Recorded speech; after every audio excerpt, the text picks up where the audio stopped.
réalisé par John Krasinski, que je ne vais pas faire en chuchotant parce que je fais pas de la SMR, je fais des critiques de films, donc Sans un bruit, réalisé par John Krasinski, qui est un acteur, alors moi je le connais du Stoner Movie Smiley Face, que j'avais critiqué, que j'avais revu dans ma vidéo sur Greg Araki, pour ceux qui ne le connaissent pas, et il a aussi joué dans The Office, c'est un des rôles qu'il a fait connaître, et le mec débarque maintenant avec un film d'horreur, après avoir fait 2 films plutôt normaux, enfin sur pas des films de genre en tout cas. C'est donc son premier film qui suit une famille d'Américains, les Abbott, dans un futur très proche où la Terre a été envahie par de sortes de créatures étranges. On ne sait pas si elles viennent de chez nous, si elles viennent du ciel, si elles viennent d'ailleurs, si on ne sait pas d'où elles viennent exactement. Le truc, c'est qu'on sait qu'elles nous repèrent au bruit. Elles n'ont pas d'yeux, elles n'ont que des oreilles, et donc toute leur stratégie de chasse et donc toute la vie de la famille est basée sur le bruit. Ils doivent rester le plus silencieux possible, eux comme le reste de la population bien sûr, parce qu'au moindre son, les créatures rappliquent et essayent immédiatement de les bouffer. Le film démarre alors que l'invasion a déjà eu lieu, et donc on suit cette famille alors qu'elle est enfermée dans une ferme qu'elle a réussi à trouver, qu'elle a réussi à aménager pour être un endroit assez sécurisé, afin d'y accueillir leur famille, y compris le nouveau bébé qu'attend Evelyn, la mère de famille, jouée par Emily Blunt, et qui va probablement poser quelques problèmes, puisque un bébé, par définition, c'est pas très silencieux, un accouchement non plus, etc., etc. Donc évidemment, tout ça va poser problème, et tout ça sert de métaphore à tout ce que feront les parents pour protéger leurs enfants, et de tout ce que feront un père et une mère pour protéger leur famille. Le film marche plutôt pas mal, et je vous encouragerais globalement à aller le voir en salle.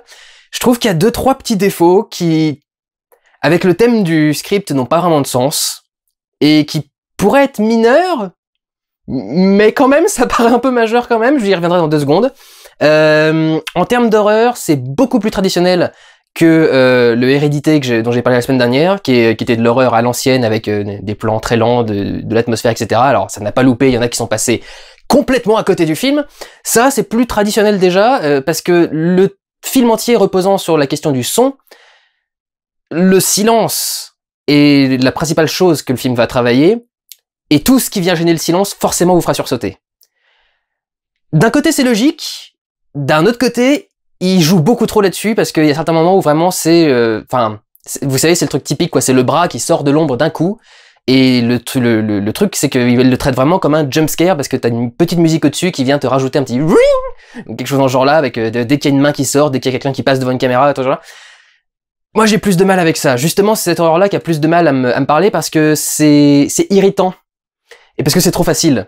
Tout le monde sursaute avec un bruit brusque d'un seul coup, avec un truc qui arrive devant la caméra d'un seul coup, etc. Il n'y avait aucune recherche à faire une horreur comme ça.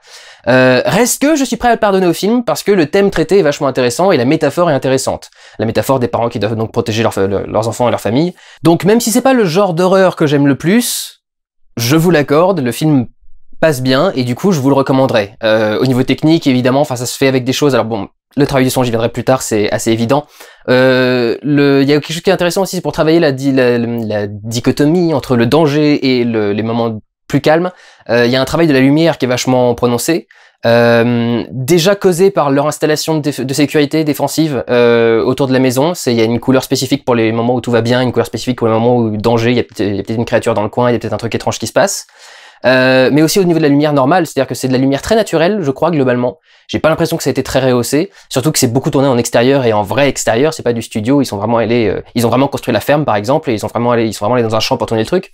Donc ça semble être de la lumière réelle, mais pas traité pour aller au blanc. En fait, quand on traite la lumière naturelle, en principe on essaye d'aller vers du blanc, et là il essaye de le traiter pour au contraire garder la couleur chaude et jaune naturel du soleil en fait, ce qui est surtout du soleil couchant par exemple, ou du soleil de vraies grosses journées d'été, quoi, le soleil bien jaune qui tape un petit peu, et du coup on a ce jaune des journées normales qui est très direct, donc on voit tout parfaitement, la luminosité est bien plus claire, donc clairement on est dans une situation beaucoup plus safe, sécurisée, et les passages de nuit qui eux sont bien évidemment baignés de bleu, parce que c'est comme ça qu'on traite la nuit, mais surtout beaucoup plus dans l'ombre, et là aussi j'ai l'impression avec un minimum de rehaussage de lumière. J'ai vraiment l'impression que c'est principalement de la lumière naturelle, sauf peut-être à certains endroits précis où ils avaient besoin de découper des silhouettes ou des trucs dans ce genre-là, mais je pense vraiment que globalement c'est de la lumière naturelle, Il y a plusieurs passages où on voit juste des silhouettes passer dans la nuit, etc. Donc je pense vraiment que il y a un travail de lumière naturelle qui est assez intéressant là-dessus. Le travail évidemment le plus important, c'est au niveau du son. Et je pense qu'il y a beaucoup de gens que ce film a marqué, auquel il a fait beaucoup, enfin bien plus peur que la plupart des films d'horreur qu'ils ont vus. C'est en partie lié au silence. Parce qu'il y a peu de films d'horreur qui exigent de vous que vous portiez à ce point votre attention au film. Le son va poser de tels silences que t'es un peu obligé de fermer ta gueule en fait devant le film. Et donc il y a un travail vraiment très intéressant qui du coup fait fermer sa gueule au public, qui du coup peut rentrer un peu plus dans le film d'horreur, ce qu'ils n'ont pas l'habitude de faire d'habitude, où ils aiment bien pouvoir parler très fort pendant que la grosse musique et le gros machin est au-dessus, comme ça leur permet de se décontracter un petit peu. Là vous allez vraiment plus vivre l'horreur à l'intérieur. Mais donc il y a donc ce travail, ça passe par ce travail du son, où en particulier on va travailler les ambiances, les atmosphères. Donc on va souvent avoir juste un petit bourdonnement de micro très discret, juste pour comprendre qu'on a du coup un son ambiant. Parfois ça va être du coup des bruits de nature, des bruits de la forêt, des bruits les arbres, enfin ou les herbes qui poussent dans le vent, etc., ou les oiseaux par exemple. Mais ça va surtout être des trucs beaucoup plus discrets, quoi. C'est-à-dire que vraiment vous allez faire beaucoup plus attention au son que d'habitude, parce que vous savez que chaque son est dangereux en fait. Donc le moindre truc, ouvrir un bocal, poser le couvercle sur le truc, et vous allez sentir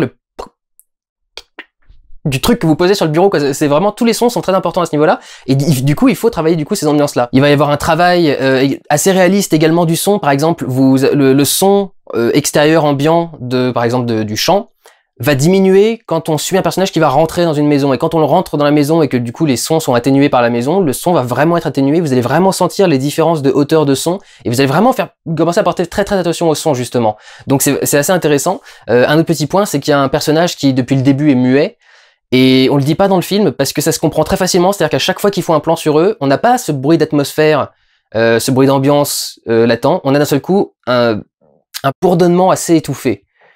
Et on sent que on n'a pas justement tous ces tout petits bruits qui sont censés être rajoutés dans l'atmosphère. On sent qu'on a une petite vague, un petit fond, mais on sent qu'il n'y a pas tous les bruits infimes qu'on est censé faire quand on se déplace.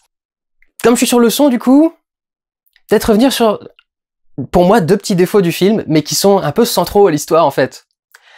Premièrement, vous êtes dans un monde où toutes les créatures réagissent au bruit, sont attirées par le bruit.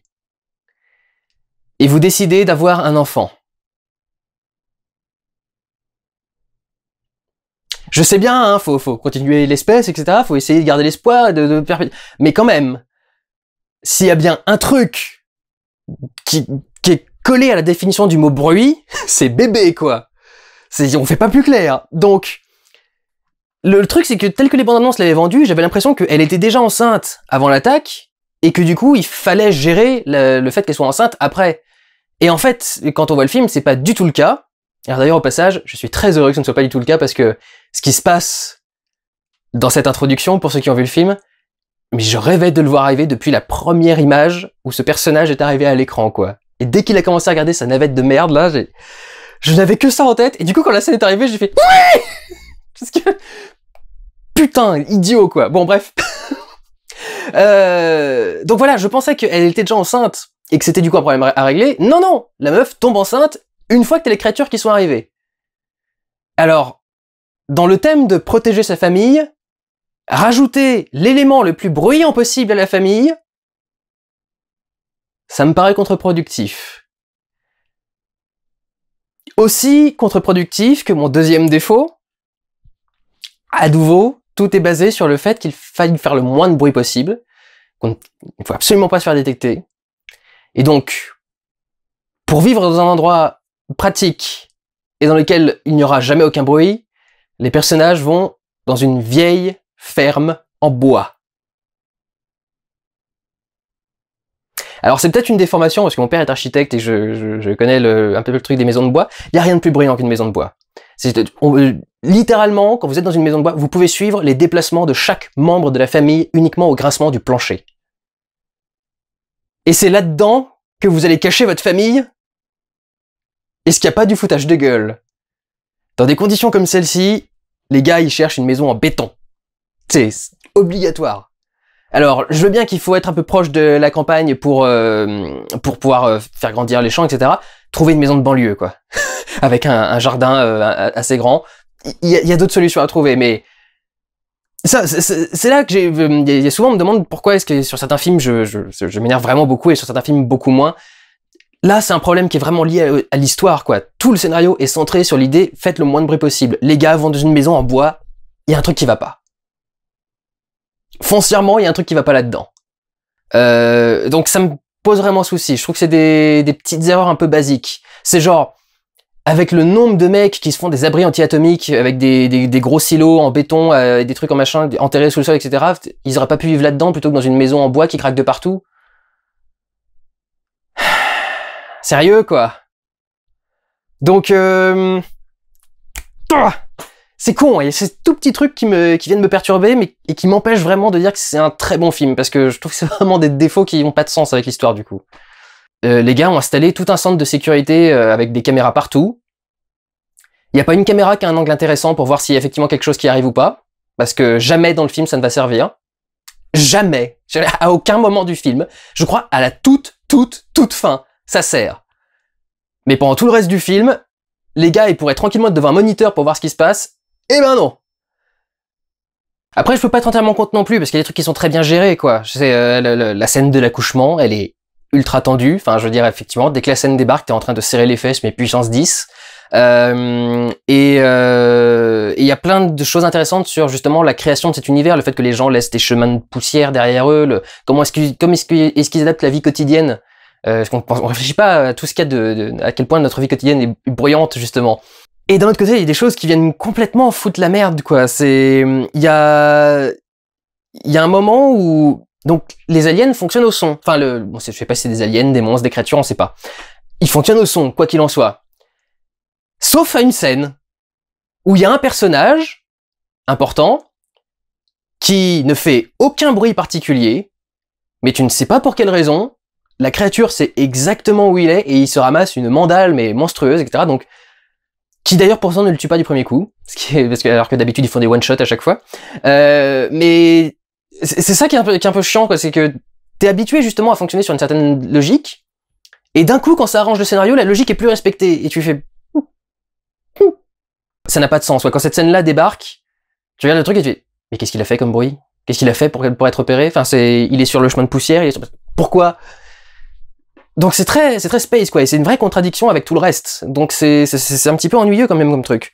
J'ai pas compris non plus, par exemple, ils expliquent jamais dans le film, pourquoi est-ce que dès que les créatures débarquent, l'électricité, la lumière se met à plus fonctionner. Ça se met à vibrer, ça se met à grésiller, etc. Mais il y a certaines ampoules qui s'éteignent, et ils ont jamais mis en place que les créatures avaient un champ magnétique bizarre, quelconque, quoi, genre là, c'est genre juste le truc de film d'horreur, quoi. C'est quand la créature arrive, la lumière se met à clignoter. Et on va pas le justifier, ça n'a pas vraiment de raison d'exister, c'est juste que ça passe bien dans un film d'horreur. Et un peu dans le même ordre d'idée d'ailleurs, avec un truc qui s'appelle Sans un bruit, je m'attendais vraiment à avoir un film sans musique. Et il y en a. Pas dire autre chose, hein, il y en a. Au tout début, la première scène, c'est pas un bruit, pas un truc, pas un pet travers, rien du tout. Silence complet. Et là, t'as le générique qui arrive et t'as une musique un peu basique, quoi, à base de violon, de sons sourds et de grondements, de bourdonnements, etc. Pourquoi pas, hein, c'est pas un mal, mais quand tu passes tout ton truc à te dire que le son est super important et faire attention au niveau sonore, etc., quand tu mets d'un seul coup de la musique en plein milieu, tu romps presque le contrat cinématographique du film, quoi. Maintenant il y a du son, quoi. On n'est plus au même niveau que les personnages à ce moment-là. On est dans un degré de réalité extérieure qui nous met devant un film et pas une réalité, et du coup qui change le rapport qu'on peut avoir au personnage et à l'ambiance, etc., etc. Donc je trouve que c'est une solution de facilité d'avoir ajouté de la musique quand même à l'intérieur du truc. Et pour un film qui à ce point repose sur le son, les ambiances sonores, etc., je trouve ça dingue à quel point les raccords son sur la rivière sont dégueulasses. Si vous voulez savoir, donc le truc c'est que quand on fait des plans au cinéma, on fait des plans à plusieurs moments, et selon plusieurs angles de prise de vue, et également de prise de son. Ce qui fait que des fois on peut avoir, pour un même décor, des variations de son très étranges, parce que si on met le micro dans une direction, d'un seul coup on va avoir un écho, enfin le son qui se réverbe sur une colline qui est derrière, et d'un seul coup on va avoir un écho dans le micro qu'on n'a pas si on se décale juste de un dixième de degré. Donc ça change beaucoup, et la façon de capter les sons, enfin l'angle selon lequel on capte les sons change beaucoup sur la qualité du son qu'on entend. On fait donc toutes les prises, et après on se dit, bon bah comme on va avoir un son qui pourra varier un petit peu d'un truc à l'autre, on va faire ce qu'on appelle un son seul. Donc là l'ingé son reste juste avec son micro, et pendant 5 minutes, peut-être un peu plus, généralement une scène dure pas plus de 2 minutes, donc généralement on va dire 2-3 minutes, il enregistre juste 2 ou 3 minutes de son seul, juste l'ambiance, donc par exemple si on a la rivière, juste le bruit de la rivière qui passe. Et soit ils l'ont pas fait, soit ils l'ont mal fait, mais il y a un truc qui passe pas. Et donc il y a toute une scène qui se déroule autour d'une rivière, et genre, à chaque cut, tu entends le changement d'une piste son de rivière à l'autre, et je me dis, putain, la base c'est le son quoi. Et il y a des mauvais raccords au niveau de la rivière. Donc voilà, en ce qui me concerne, Sans un bruit, c'est pas un truc de ouf, c'est pas une énorme merde non plus, il y a de très bonnes idées. Ça peut être plus votre genre de film d'horreur que Hérédité si vous avez pas aimé Hérédité, et si vous êtes plus sur les films d'horreur classiques. Voilà. Prenez soin de vous, allez voir des films. Ciao!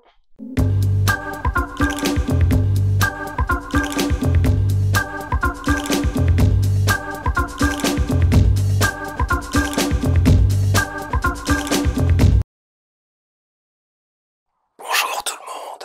Il va être question dans ce vlog du film Sans un bruit réalisé par John Krasinski, que je ne vais pas faire en